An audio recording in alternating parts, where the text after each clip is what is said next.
Hello everyone, now we begin with something that might raise the hairs on your arms and leave a knot in your throat. Picture this, mid-afternoon sun beating down on a gas station parking lot, the scent of hot asphalt rising with the summer steam. The hiss of tires pulling up. A lone figure in a wheelchair, maneuvering carefully between pumps, her sun-faded Marine Corps tattoo barely visible beneath her rolled-up sleeve. Her name is Lisa. She's a veteran. Double amputee.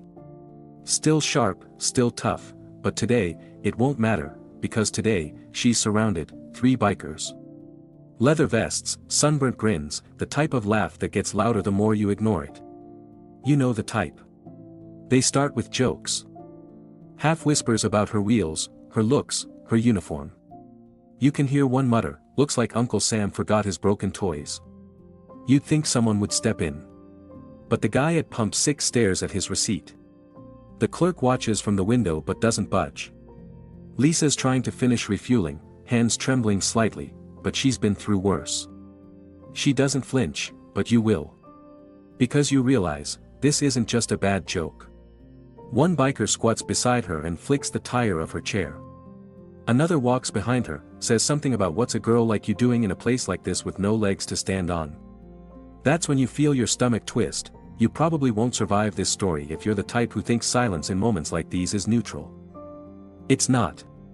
It's a choice, so, before you get comfortable, take a moment to like the video and subscribe, but only if you genuinely enjoy what I do here, and hey, drop your location and local time in the comments. I love seeing where everyone's tuning in from. Now, relax, maybe turn on the fan for some soothing noise, and let's get into today's story. Lisa didn't cry. She didn't shout. She gave them the same look she used to give new recruits who forgot to salute. That "I've seen worse than you in a sandstorm" look. But inside, it hurt. You could see it in the twitch of her jaw, the tension in her hands as they gripped the chair's wheel rims. Then came the moment everything shifted. One of the bikers reached for her backpack. Maybe it was curiosity.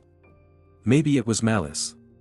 But his fingers closed around the strap, and that was when a tall, wiry guy you hadn't even noticed stepped in from behind the ice machine. Civilian clothes. Aviators. Quiet steps. A voice like gravel, "Hey." That was it. One word. But it landed like a gavel. The biker looked up. The squatting one stood. The third leaned back against his bike and crossed his arms. They didn't look scared, but they didn't smile anymore either. Lisa exhaled.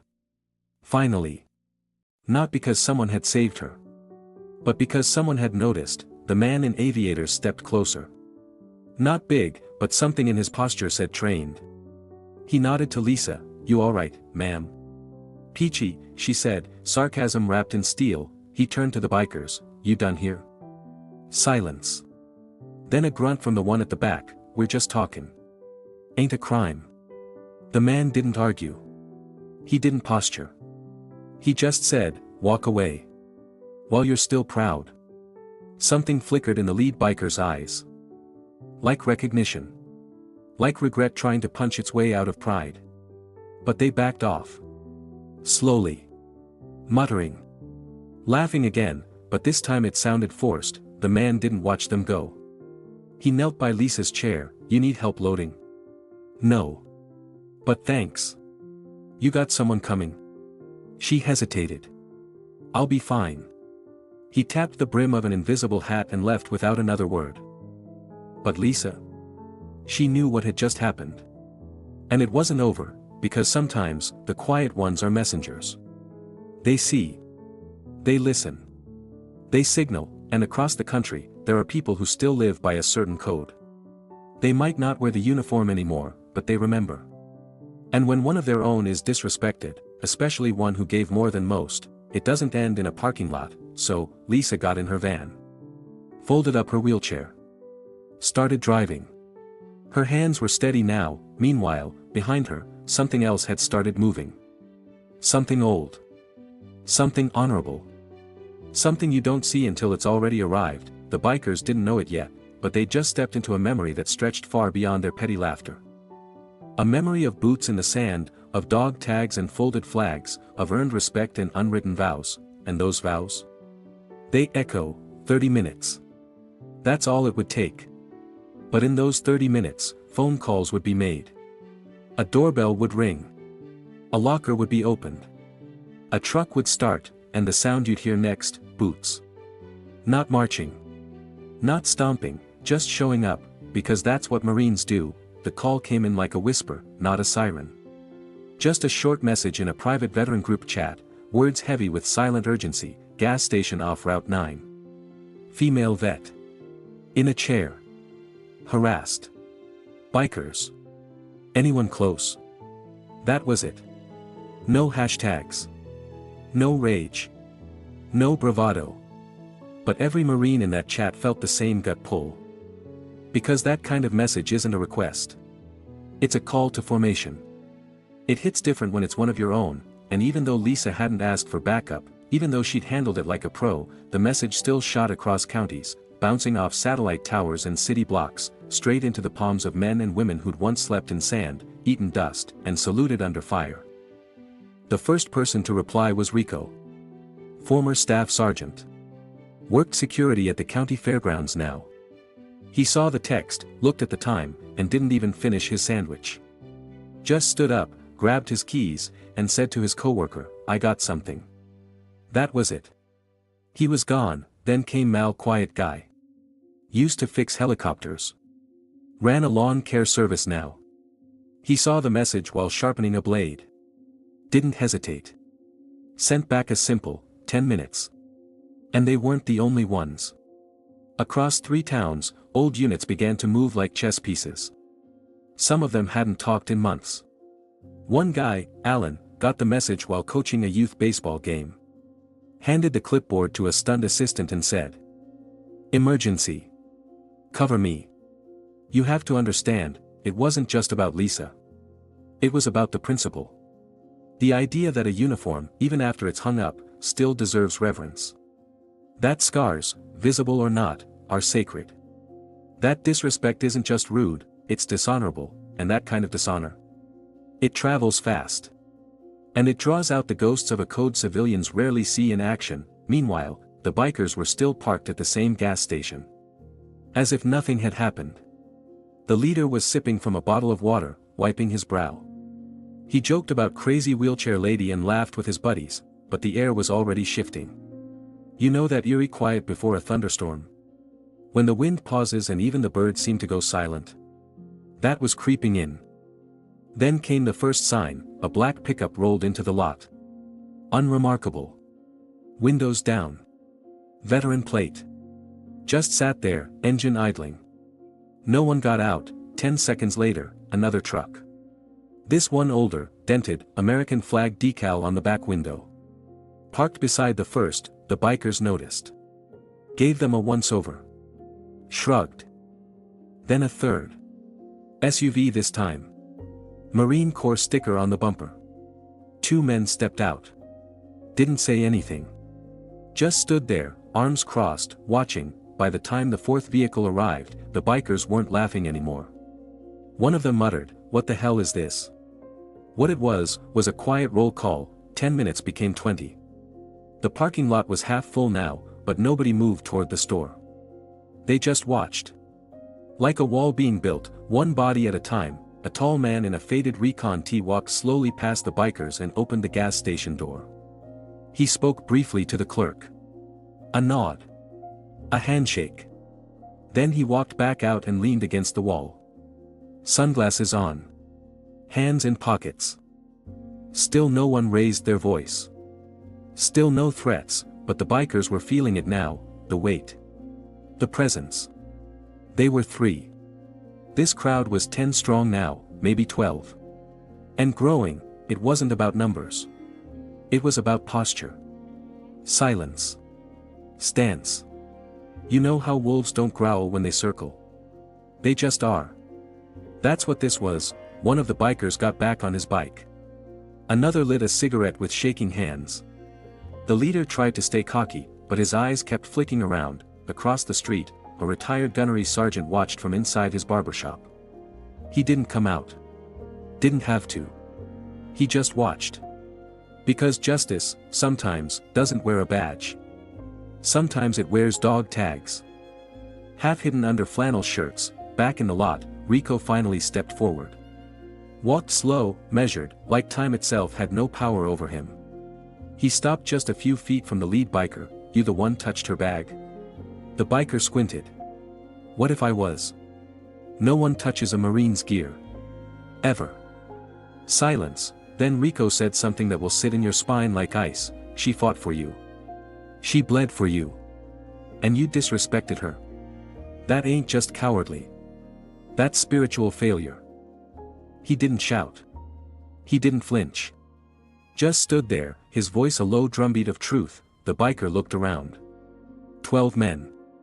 Former Marines. Different ages. Different stories. Same eyes. He couldn't fight them. Not physically.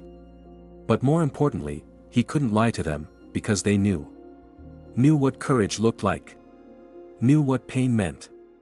Knew the price of silence and the cost of disrespect, so the biker dropped his cigarette. Ground it under his boot. Didn't say sorry. Didn't apologize, but he got on his bike, and the others followed. The engines roared, and then, just like that, they were gone, not chased. Not threatened. Just outnumbered by honor, as the noise faded. The Marines didn't cheer. Didn't high-five. They just stood there, watching, until the last tail light vanished around the corner. Then, like a machine resetting, they turned. Nods exchanged. Quiet pats on the back.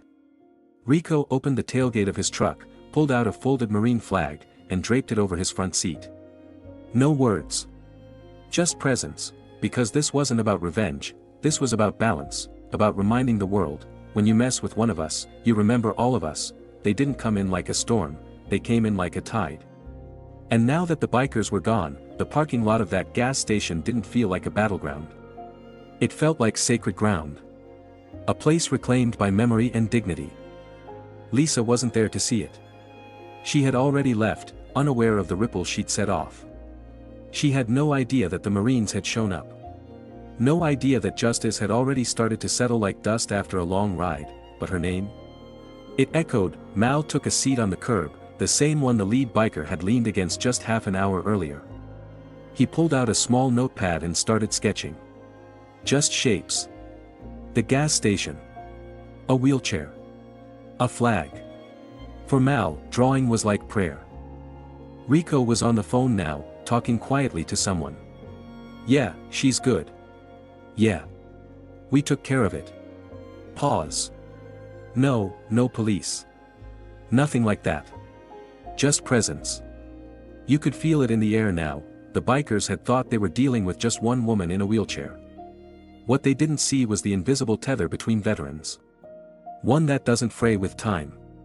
One that wraps tighter with shared scars. People began trickling back into the gas station. A few locals, an elderly woman with a cane, a young man in work overalls. They walked slower now, heads nodding toward the group that remained. No one asked questions. They just knew. This wasn't a group of angry vigilantes. This was a living memorial. And among them was a man named Carter. You wouldn't have noticed him at first. He was leaning against the vending machine near the edge of the lot. Quiet. Watching. Gray in his beard, but steady in the way he stood. Carter had served in Fallujah. 2 tours. Lost more friends than he cared to count. But more than that, he had led. Platoon sergeant. The kind of man others followed without needing to ask why. He hadn't been part of the original text chain. He just heard about it. A guy from the VFW called him, said, something happened near the old Texaco. You might want to go. That's all it took. Now, Carter stepped forward and faced the group. She got a name? He asked. Rico nodded. Lisa. Double amputee. 3rd Recon Battalion. Afghanistan. Carter's jaw tightened. Lisa Campbell. You know her. I owe her my life. And just like that, the story deepened. Carter told it like this. We were pinned down in Helmand. I took shrapnel in the side. Couldn't move. Couldn't call for help. Out of nowhere, I hear wheels. Not boots, wheels. She dragged me out with her arms. Kept the rest of us moving. She's the reason I got to come home to meet my kid. Everyone went quiet, because now the story wasn't just about a disrespectful encounter at a gas station. It was about memory. Debt. Legacy. You could almost hear the bikers' laughter from earlier, echoing against the walls of this new reality. They had mocked someone who had carried a man with her arms alone. Someone who had bled for others without complaint. And in doing so, they had mocked every man and woman who had ever worn a uniform with pride. Mal stood up now. We should go to her. Rico shook his head. She doesn't need a parade. She needs peace. But Carter had a different idea. She deserves to know what happened. Not because she needs thanks. But because respect should never be silent. So they did something rare, they split up. Some went home. Some went back to work. But a few, Rico, Carter, Mal, and one older Marine named Ted, got back in their trucks. They drove the highway like it was familiar terrain. They didn't speed. They didn't blast music. They just drove. And 20 minutes later, they found Lisa at the park near her house. Her van was parked under a tree. She was sitting alone on a picnic bench. Eating a sandwich. Reading a book. Carter approached her slowly. No sudden movements. No fanfare. Lisa looked up. Squinted. Carter. He smiled. Still ugly, huh? She laughed. Still slow. He sat across from her. The others stood a few steps back, giving them space. You okay? He asked. She shrugged. I've been through worse. I know, he said. But you didn't have to go through it alone. Lisa looked at the other Marines. Recognition dawned. You came? Carter nodded. We showed up. Lisa's eyes welled up, not with weakness, but with that rare kind of gratitude only veterans understand. The kind that says, I didn't expect it. But I should have known. She looked down at her sandwich. Then back up, thanks. Carter leaned forward. You saved me once. Today, we just balanced the scale. She smiled, slow and wide. No. You didn't. You reminded them. That's better. The group sat together in the grass, telling stories. Swapping names of people they hadn't seen in years. Remembering the dead not with tears, but with laughter. They didn't talk about the bikers anymore. That wasn't the point was, no one gets left behind. Not in war. Not in peace. Not even in a gas station parking lot, and somewhere in the distance, a flag rippled in the breeze, because when Marines show up, it's not to fight, it's to witness. They say justice is blind, but that's not entirely true. Sometimes, justice sees perfectly, only it's quiet, patient, and shaped like four Marines sitting in the grass with a woman in a wheelchair, no medals, no noise, just presence. That afternoon in the park unfolded slowly. The way good stories do. Lisa, surrounded by people who understood without explanation, began to speak, not about what happened at the gas station, but about everything else. The kind of everything most people don't ask about. The long nights. The ghost pain in limbs that aren't there anymore. The job interviews where they look at your wheels before they hear your words. She wasn't bitter. That wasn't her nature. But the truth hung in the air like heavy mist. You could feel it. At one point, Ted, who had been mostly silent, took off his hat and held it in his hands. They saw your chair and thought they saw weakness, he said. But they missed the fire. You got that fire they don't teach. They forgot to respect the fire. Lisa smirked. They forgot a lot of things. Rico stood and stretched. Well. They remember now. That was the thing. The bikers? They'd probably never forget that afternoon. And not because someone yelled at them, or filmed them, or got them cancelled. No, the memory would stick because they'd been outnumbered by something they couldn't measure. Something that didn't flinch. Didn't brag. Just showed up. That night, one of the bikers posted in a local forum. No names. Just a message, ran into something different today. Thought we were tough. Got reminded what real strength looks like. Don't mess with veterans. Especially the quiet ones. And beneath that post, a flood of replies. Some mocking. Some confused. But a few understood. One user replied, sounds like you ran into Marines. Count yourself lucky you walked away. But the story didn't end in a park. A week later, Lisa got a letter, handwritten. Careful cursive. No return address, to the Marine in the chair, I didn't know. I didn't understand. I was one of them at the gas station. I didn't say much, but I didn't stop it either. That's on me. I'm ashamed, you didn't deserve any of that. I know I can't undo it, but I want you to know, I see it now. I see you, respectfully, a former fool. Lisa read the letter twice.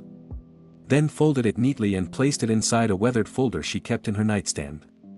The folder that held her DD 214, her Purple Heart citation, and a faded photo of her platoon. The letter joined the sacred things, because growth, when it's real, is a kind of justice too. Meanwhile, Rico and the others kept going. They didn't form a club. Didn't wear jackets. But they watched. Quietly. The way only trained eyes can. In diners, at parades, at schools and town halls, they watched how people treated the ones in chairs, in braces, with scars. They became unofficial sentinels. Not enforcers. Just reminders. That kindness, when you forget it, sometimes needs witnesses to bring it back, and then, something beautiful happened, word spread, first in whispers, then in text chains, then in news stories. The story of what happened at that gas station, a disabled veteran harassed by bikers, only to have a group of Marines show up 30 minutes later without fanfare or fists, captured something rare, a moment of organic accountability. Not powered by cameras or hashtags. Just powered by loyalty, schools began using the story in classrooms. A local teacher created a lesson plan called Presence Over Power. Her 7th graders wrote essays about what it means to show up. One girl wrote, "Heroes don't always fight. Sometimes they just stand still until the bad guys leave." Veterans groups started sharing the story, not to glorify confrontation, but to teach the new generation of service members, "You are never alone." Carter was asked to speak at a town hall. He declined the podium and instead sat on a stool and told the story plain. No exaggerations. No anger, he finished with, "You don't have to fight people to remind them of their conscience. You just have to remind them someone is watching." And Lisa? She became something unexpected, a symbol. Not because she wanted to, but because people needed one. She was invited to speak at a local college. She agreed, reluctantly. On stage, in front of a packed auditorium, she rolled to the microphone and said just one sentence, "You don't need legs to stand your ground." The applause? It wasn't loud. It was long, but here's the best part, a few months later, a new Marine, barely 22, fresh from deployment, ran into trouble in another town. A similar situation. Some men trying to start something, trying to test his patience, but this time. Someone saw. Someone stepped in. Not a veteran. Just a man who'd heard the gas station story. He walked up. Calm. Kind. And stood next to the young Marine, and the trouble. It evaporated, because presence. It spreads. Like warmth in cold rooms. Like a lighthouse on a stormy night, and all of it, every single ripple, traced back to that moment at the gas station, to a wheelchair. A voice that didn't shake. And the sacred silence that followed, not because it was empty, but because it was full of honor. Full of memory. Full of Marines who never forgot what it means to show up. The news cycle didn't pick it up immediately. There were no viral headlines, no grand media moment. And maybe that was a blessing. Because what happened that day, and in the days that followed, wasn't built for performance. It wasn't the kind of justice you frame and display. It was the quiet, real kind, the kind that restores what cruelty tries to erode. Lisa went back to her routines. Grocery runs. Doctor's appointments. Her Tuesday evenings at the community center teaching painting to kids with disabilities. Nothing changed on the outside, but inside her, something had healed. Not from the trauma, but from the idea that she had to carry it alone. And for Rico, Carter, Ted, and Mal, life continued too. But every so often, one of them would glance at a gas station or a strip mall parking lot and feel that tug, that what if someone like Lisa were there now? And it reminded them that showing up is never a one-time thing. It's a lifestyle. 3 months after the incident, on Veterans Day, Lisa received another letter. This one came with an envelope bearing an official seal, Department of Defense.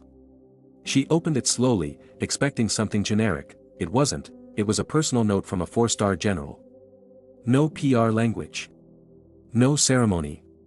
Just handwritten words, "I heard what you did. Not just in combat, but after.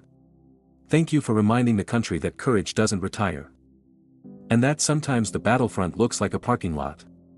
Semper Fi." Lisa stared at it for a long time. Not because she needed validation. But because it proved something she'd almost forgotten: people notice. Even when it feels like no one does. Then, something unexpected happened. A biker, one of the original group, the youngest of them, showed up at her art class. He didn't walk in cocky. He walked in nervous. Hat in hand. Eyes unsure. Lisa saw him the moment he entered. She didn't flinch.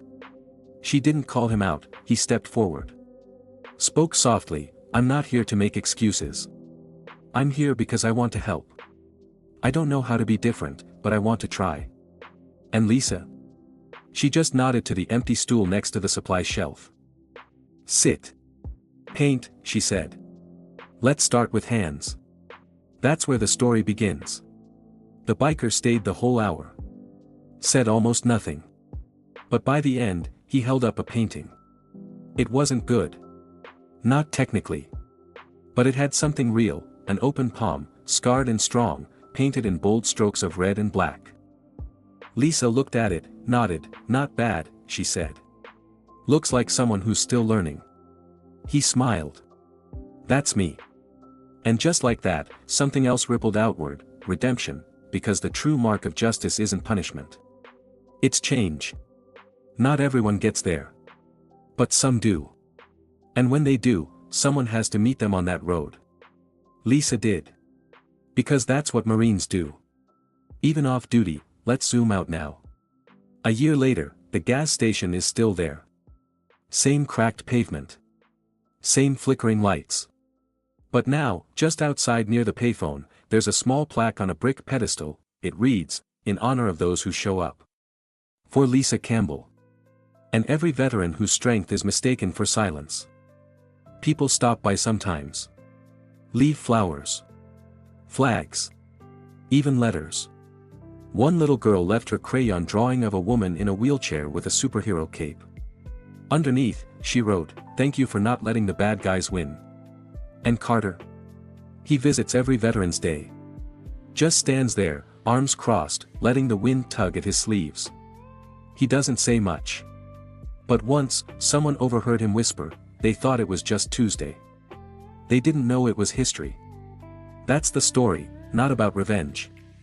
Not about violence. But about a sacred kind of brotherhood and sisterhood that doesn't fade when the war ends. It transforms. It becomes the invisible armor that steps in when others step away. And the lesson: sometimes the strongest people in the world roll quietly into a gas station, unnoticed by most. But if you mock them, if you forget who they are and what they've seen, then maybe, just maybe, you'll find out what it means when Marines show up, not to hurt, but to remind you. That kindness has a witness. That disrespect has a cost, and that uniform or not, some warriors never stop standing guard. So now, take a breath, let it all settle. That gas station might feel far away now, but the truth it revealed, it's probably a little closer than you think. In your town. At your grocery store. Maybe even in your own home. These stories, they don't live in headlines. They live in everyday choices. The quiet ones. A moment of respect. A second of standing up, or sitting down, next to someone who might otherwise feel invisible. You don't have to be a Marine. You just have to show up, and if you're a veteran listening to this, especially one who's ever felt forgotten, know this: the world might not always see it, but some of us, we never stopped watching. You matter. Not just for what you did, but for who you are. Still here. Still upright, even when the world leans hard, and if you're someone who once made a mistake, mocked what you didn't understand, laughed when you should have listened, there's still time. Time to change the ending of your own story. To be part of something better. Stronger, because in the end, real strength never needs to shout. It just arrives. Thank you for sitting with this story. For giving it space. For remembering. Until next time, go gently, and if you ever see someone in a wheelchair, maybe just nod. You never know the wars they've already won. Now turn off the screen, stretch your hands, sip something warm, you're safe here.